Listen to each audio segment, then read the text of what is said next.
pays li ma booleeg nit ñi li ma booleeg Macky Sall boole mag Abdoulaye Wade au PDS mais c'est le pays et là aussi li ñu yëkkati réew mi la du leneen.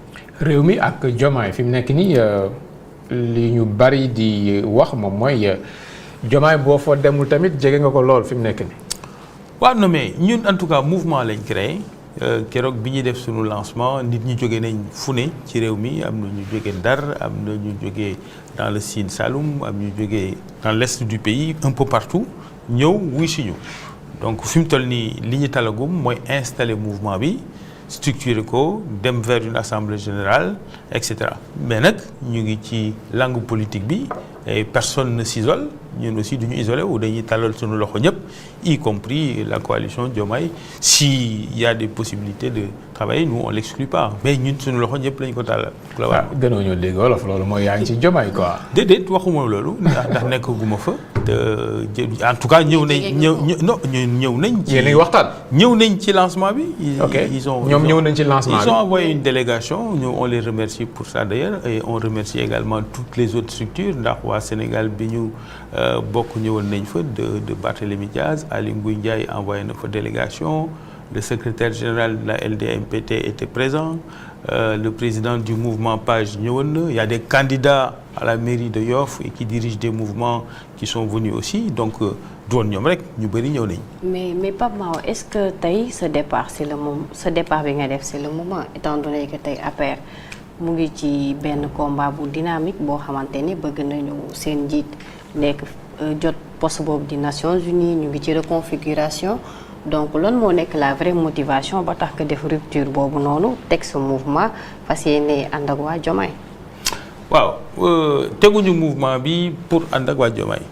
dañu teg mouvement bi wax nga ne conditions yi APR permettre la nga ber soit da ngay ànd ak parti bi wala bu dee ànd bu bëggee dem feneen faw nga génn parti bi. non soo bëggee teg sa mouvement statut parti bi nanguwul nga am mouvement di toog ci parti bi loolu la moo tax ñun on a créé noonu mais nag li jar a xam parce que yaa ngi wax le président ñun dañ ci wax ak président de la République ñun dañu président Macky Sall dañ ko wax ne ñun dañu bëgg a teg mouvement lii lañ ci gis on veut aborder questions yu bees on veut aborder questions yu demee ni le défi climatique on veut aborder des questions comme la transition écologique mu ñaanal ñu rafetlu démarche bi woon na ma samedi la veille du lancement du mouvement ñu waxtaan ci longuement am na ñu bëgg seen réew soxna si am na ñoo xam ne seen réew moo leen tax jóg et engagement politique am na ñoo xam ne sacerdoce la c'est même le sens d'une vie pour eux parce que dañu def ay choix yoo xam ne moo leen conduire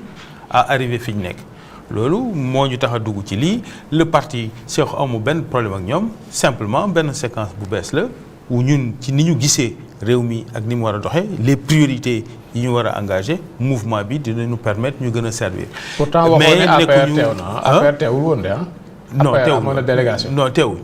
kon kay relation yi mooy loolu. déet mënoo wax loolu nag amu fa benn xaar ma yàlla kenn nag wax dëgg yàlla. xëy na bon pour le confort de tout un chacun waaw amul quoi mais aw ma fa benn xaar ma yàlla ak kenn. moom nag Pape Cheikh jiite woon na agence bi ñu denk wàllu tourisme ñu gis ni ci Sénégal tey jii lu jëm ci wàllu tourisme dafa ndërmeelu te mi ngi wax ni ci 10 ans yi nga xamante ni weesu na def nañ ay résultats yu bëri lan moo nekkoon résultats yi ci wàllu tourisme ak itam lan moo ne moom ci gis-gisam ak lu bees li mu taxawal lan moo war a mën a suqaliwaat écotourisme ci biir réew mi. waaw bon c'est difficile parce que le bilan moom duñ fi ñëwaat di ko wax jël naa 10 ans yoo xam ne j'étais peut-être l'un des champions de la défense du bilan du régime passé waaye mun nañ wax ci tourisme jàpp naa ne tout régime confondu joxaguñ cër bi ñu war a jox le tourisme dans le pays parce que niñ ko gisee ak niñ koy doxalee c'est une forme de vache laitière boo xam ne day indi ay ressources ci état bi mais gisaguñ ko comme un soft power mooy bu puissant bu mun a dimbali l'économie nationale peut-être 10 fois plus que ni mu koy defee tey parce que tourisme c'est d'abord de l'influence damay joxe rek benn exemple dëkk bu mel ni Arabie Saoudite avec ses pétrodollars ou Dubaï avec leurs pétrodollars ils ont eu peut-être 50 ans ou 100 ans de pétrodollars subitement ñu jékki-jékki bëgg a changer fusil d'épaule ne léegi ñoom booy xool seen xaalis dootuñ ko dugal ci leneen lu dul tourisme. Tourisme c'est d'abord de la culture, c'est l'image du pays. Donc soo ci investir da nga ci war a investir de façon très intelligente. Et ñun amoon nañ doole boobu. Léopold Senghor bi muy doon président du Sénégal daawul tukki sans le ballet national parce que culture la doon jiital ñoom sous son époque ci lañ créé les parcs nationaux pour l'approche environnementale et écotouristique. Loolu on a perdu cette position-là en vérité parce que dans les politiques publiques tout régime confondu mettre la politique du tourisme et du soft power au milieu de la politique nationale parce que tourisme warul nekk rek benn ministère am na dëkk yoo xam ne ministère du tourisme sax amu fa parce que dañu considérer ne tourisme ci boppam mi ngi ci ministère yépp parce que c'est l'image du pays c'est le soft power parce que Sénégal par exemple pour expliquer li may wax ñun dàquñu ay plage ci àddina bi les gens ne viennent pas au Sénégal pour plage parce que sa plage au Maroc wala plage au Copacabana. Mais on avait l'une des plus belles baies au monde. Oui, on a même l'une des plus belles baies au monde. Mais le Sine Saloum ba léegi. Mais la baie de Hann quand même. Elle est ce qu'elle est devenue. Oui, c'est vrai. donte ne ñi ngi def ay jéego pour mën ko dundalaat. C'est ça. Il y a je salue le frère Mbacké Seck d'ailleurs, avec qui il y a 15 jours j'ai participé à une journée de nettoyage. Sentinelle de la baie de Hann. Sentinelle de la baie de Hann.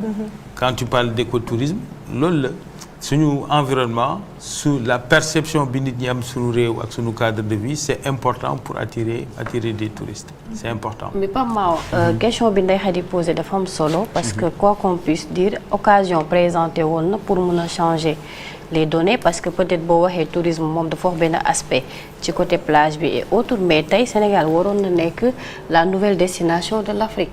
ne serait-ce que boo taxawee Kédougou les chutes de Dindéfelo nga dem côté mine d'or Mako donc loolu yëpp nekk fi pendant tout ce temps mu ñu fexe ba am benn tourisme bu dynamique loolu aussi est-ce que du nekk la jite waaw dëgg la c'est-à-dire que li ñu waroon a mun a def am na lu ñu def am na lu fi ne mais man jàpp naa ne mun nañ gën a am ay jéego yu gën a large ñun biñ fi nekkee am na ay initiatives yu ñu jël notamment pour le tourisme interne le Taamu Sénégal amoon na ay résultats mais vraiment quand tu regardes les efforts yi yeneen réew yi di def même Côte d'Ivoire quand tu regardes les efforts yi Gambie di def yi Maroc di def Sénégal tourisme am liñ ci war a def y compris le régime sortant ak yooyu je dis tout régime confondu te ba tey jii gisaguñu. yéen lan moo leen tënkoon ba mënoo leen woon suqali lu jëm ci wàllu écotourisme. volonté politique les gens n'ont pas une ni ñu gisee tourisme ak tourisme ni mu demee tey bokkul.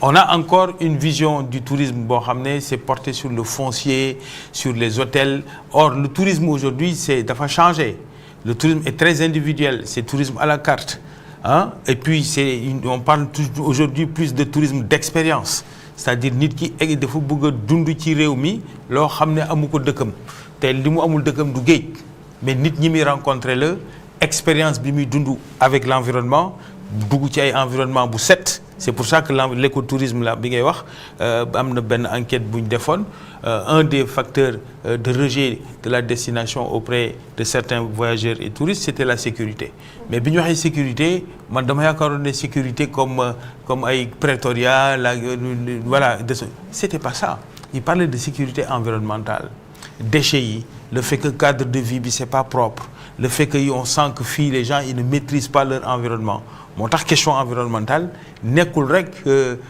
question boo xam ne c'est juste pour nasaraan yi wala lu rafet et cetera ça informe et renseigne sur la destination donc sécurité daf ci bokk question environnementale la facilitation de la destination mais surtout une vision transversale tourisme li indi nit ki au départ ça peut être simplement une réunion donc il y a un secteur par exemple qu'on sous-estime c'est le maïs le secteur événementiel et parce que nit mën na ñëw pour événement pour un congrès international découvrir dëkk bi ñëwaat ak famille am il faut jeter un œil sur ce qui se fait à Dubaï et en Arabie Saoudite ils sont en train de changer seen économie boo xam ne la woon c'était uniquement fondé sur la rente énergétique tey soppi nañ ko ba nga xam ne nit ñi dañ fa dem pour tourisme pour terminer sur l'Arabie Saoudite à l'exposition universelle de Dubaï de 2022 bi ñu fa demee moi j'ai été choqué sur par le site de l'Arabie Saoudite.